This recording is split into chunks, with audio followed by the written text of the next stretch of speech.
This is Gamer Weekly, bringing you the latest of what the video game scene has to offer. On today's episode of Gamer Weekly, I have Craig Sharpe of Retro Dreamer, and we're going to be talking about their newest game, Monsters and Monocles. All right, and welcome to another episode of Gamer Weekly. We're on episode 16. Wow, 16 episodes. That is 16 more than I thought we'd ever get done. So thank you so much for everyone out there who listens to the show. And on today's show, I have Craig Sharpe from Retro Dreamer. Hey, how you doing? I'm doing all right. How are you doing today? Yeah, I'm doing well, thank you. So let's talk about your guys' latest game, Monsters and Monocles, which you guys actually hooked me up with a couple copies of the game, and I appreciate it. It's a pretty awesome game. How would you describe Monsters and Monocles? I would say Monster Monocles is a kind of Victorian steampunk-themed twin-stick shooter, all kind of built around teamwork. Has it's very kind of co-op-centric for 1 to 4 players, and it has online co-op and online co-op as well. Local co-op and online co-op. And I would say that local co-op seems to be like a rare breed of games going on. Like, it seems like no games have local co-op. I think actually I definitely agree with that. I also think that even rarer are games that have online co-op as well, especially for kind of kind of indie games kind of taking that on. It's definitely a challenge to kind of make a game that has local play and online play, but we felt it was pretty important for the game right from the start to kind of blend that into the core of what the game was about. So we kind of took on the challenge, really. And so how what exactly describe what inspired the look of the game? It's a very 8-bit, 16-bit kind of thing going on here. Like, what games inspired Monsters and Monocles? Oh, that's a good question. I think for me, always loving kind of having a soft spot for kind of 16-bit consoles like the kind of Mega Drive or Genesis and the Super Nintendo. I just kind of always like that kind of chunky, colorful kind of sprite-based games that are still pretty, well animated and a little bit more kind of hi-fi than kind of 8-bit, but not kind of too detailed and too big. And then also as well, just being the only artist on the game, just purely from a kind of art production standpoint, it's just I find it easier to get things done at that kind of resolution too. But in terms of all the lighting and the colors and things, we just kind of wanted to play around with using some kind of deferred lighting and stuff kind of baked on top of pixel art to kind of give it more interesting kind of lighting patterns and things. It just kind of suits. We felt it kind of suited the theme as well, with that kind of Victorian, kind of mansions and kind of castles with kind of candles everywhere, and just kind of try and give it a little bit of a kind of unique look. So very almost Castlevania-esque look to it. Yeah. There's definitely a little bit of Castlevania in there. I would say, Symphony of the Night is one of my all-time favorite games. So I wouldn't be surprised if some influence kind of crept in from there. And so, is there going to be wall meat anywhere? Wall meat. Yeah. Not quite sure about an inverted walk on the ceiling mode yet. We'll kind of mull it over. It's still in early access. You never know what show up. Yeah. So, what are the advantages and disadvantages of having your game being in early access? Well, I guess I could probably answer that question a little better in like a year's time when we kind of come out the other side. But I think for us so far, we've just felt that, again, being a 2-man team and the fact that so much of the time spent working on the game so far has been on the network side of things, because again, we can't really understate how challenging it is to kind of get really kind of stable, functional, kind of working multiplayer. Working. I mean, Ryan, the other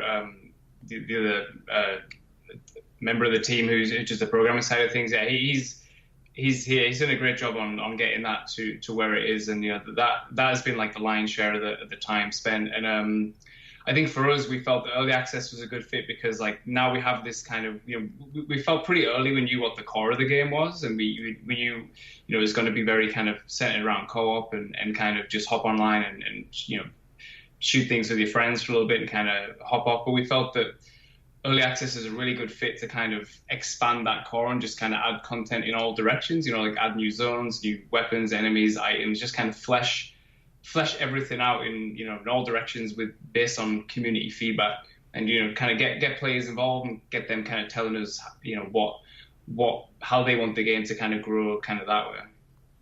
And so it says here too that you also are doing cross-platform multiplayer. So are you guys just doing like Mac and PC, or is it like? Yeah, it's just Mac, PC, Linux. Just for now. Yeah, it's not kind of anything crazy like a kind of console PC thing yet. We're only on Steam right now, so it works between PC and Mac and things like that. So is that something you guys are looking into doing? Maybe later on as the game develops, or I honestly, it's just such different kind of because so much of the network stuff is our own custom stuff. I feel pretty safe saying that I don't think kind of like console to PC kind of cross-platform online play is something that we could really pull off. I don't think, but I don't ever like to say never, but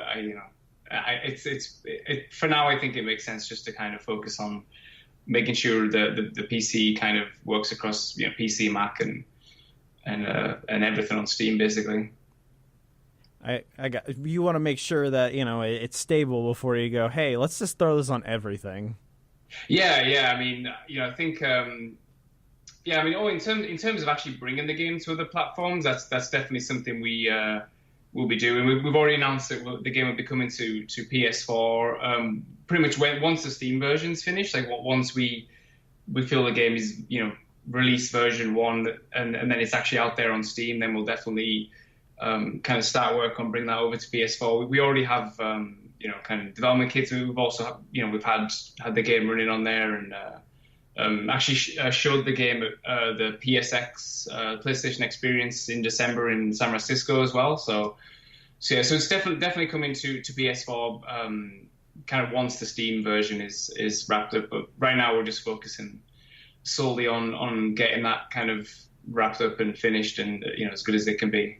And so you guys just recently showed this off at a couple conventions, right? Yeah. We actually with the game, with us working on the game for over 2 years, we've actually shown the game at two PAX Easts. So we showed it last year, and then just this last March as well. And as I said, we'll be showing the game at PAX West next month as well. So when you go to those conventions, like, how has the overall response been, and what were some things that happened that you didn't really expect to happen?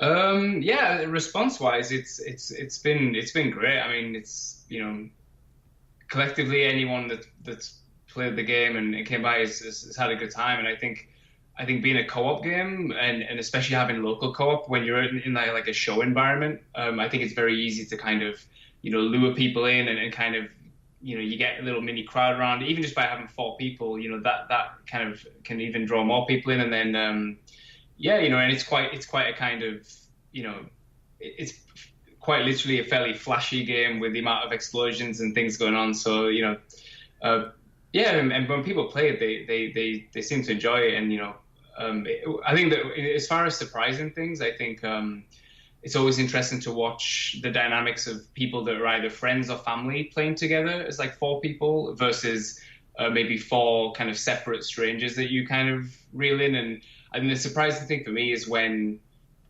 people who've never met before can, over the course of like a level or a zone, they can really start kind of working together and kind of getting that that really good kind of team dynamic down. That's always like a nice surprise.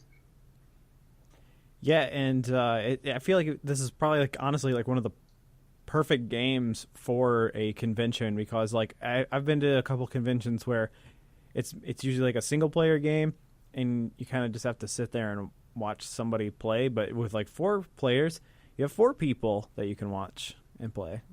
And sometimes you can always get that quick drop in, drop out thing too. So I feel like you can get a lot more people to try out your game. Whereas like with a single player game, you're kind of stuck with the one thing, and you kind of just have to like wait your turn. But like this is a lot more of a fast paced game and gets everybody through playing it. Yeah, definitely. I mean, it's definitely a great feeling to kind of, as I say, when you've got 4 people that, they make it through a level, they beat a boss, and they're kind of, cheering a little bit and kind of, doling out high fives. It's definitely a little easier in that respect to demo than, like you said, like a single player game. And again, for us, Monocles has been the first project we've worked on where we've actually attended shows and demoed the game. So we don't really have kind of metric to gauge how challenging that is for single player games too. So from people I've talked to, I think they generally say the key is to have more than one station of the game. Like if it's a single player game, try and have at least kind of 2 or even 3 if you can. So that way you don't quite have that kind of people kind of queuing up behind. But yeah, no, it's always been really well received at shows, and it's always great to kind of keep kind of refueling you and keep telling you that you're kind of on the right track with things as well. It's always good to hear really good constructive criticism, and I feel like that's like honestly one of the best parts of early access. Is like if you have something in a game that doesn't really work right, someone can tell you immediately, and you can work on it like right then and there. Oh yeah, it's definitely that's definitely something we're already kind of learning is that when things definitely, even through forums, things definitely rise to the top of things that you probably need to address sooner rather than later, and already I think even in the space of a few days, I think the game is already improving from the early access version we launched. So yeah, I'm definitely looking forward to seeing how that's going to kind of keep being amplified and keep growing as the kind of weeks and months go by as we work towards finishing the game. Definitely. So what do you guys plan on adding to the game as time goes on? You mean like new things, or just generally just like an overview of everything? Just like in the coming months, like what's gonna be changing with the game? Yeah, I think as I said earlier, I think the main thing we know the game would benefit from is just more variety just through everything. Just more weapons, more characters, more enemy types, more kind of unique enemies. More like unique events that only happen occasionally, and just more kind of layers of variety, so that every time, because it is a procedural game, just every time you jump in, so you just never quite know how it's going to pan out. We want to add a lot more kind of track variety. The game has objectives, so we're already kind of working on new objectives that get rolled into the mix there, and kind of new traps. Like I said, the big ones will be weapons are always a great one, just because they just radically change how you deal with enemy encounters. And then the flip side of that is enemies themselves. You have more weapon variety, and if you have more enemy variety, especially enemies that aren't very common and that just kind of throw you for a curve, that kind of pop up there, I think. And also as well, secrets are another massive thing that we're going to start kind of working in there. And yeah, just a lot more, just layers to peel back, basically, just so there's more variety built around the core we have. Sounds good to me. Yeah, it's we're already kind of working on another zone that will be kind of hopefully the next couple of months we'll kind of get out there for people. And I think once we kind of have the core of all the zones done, and then the kind of final area, and then just kind of yeah, just to start kind of building around it. And then, obviously adding little things here and there as we go to kind of, more items, weapons, everything, just kind of, to keep freshening it up as frequently as we can. But yeah, that's like the big picture, is just kind of, the kind of all the zones, just more variety across everything. All right, guys. Well, if you guys want to check out Monsters and Monocles, it is on Steam.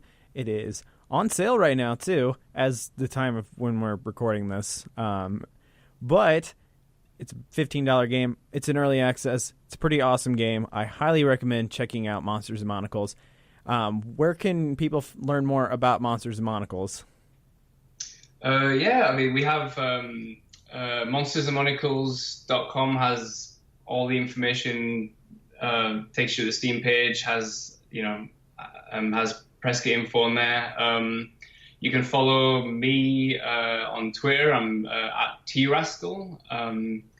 And we have the Monster Monocles, as well as all the kind of Monster Monocles related Twitter stuff. And yeah, we also have a Tumblr blog where we post artwork and things, and kind of and obviously the forum, the Steam forums are a good place to kind of look for info, and the Steam page itself. So. All right, guys. Well, thank you so much for listening to another episode of Gamer Weekly, and make sure to check out all the other shows that we have on Gadget.tv, and make sure to share some of the episodes with some friends. If you like that episode, why not share it on Twitter or Facebook, or tell somebody, anybody. Look, we're not desperate. I mean, maybe we are. I don't know. But thank you so much for listening. And Craig, thank you so much for coming onto the show. It was awesome getting to talk with you. Yeah, thanks very much for having me. All right, guys. Goodbye. Thank you for listening to this week's Gamer Weekly. This is Justin Bannister signing off.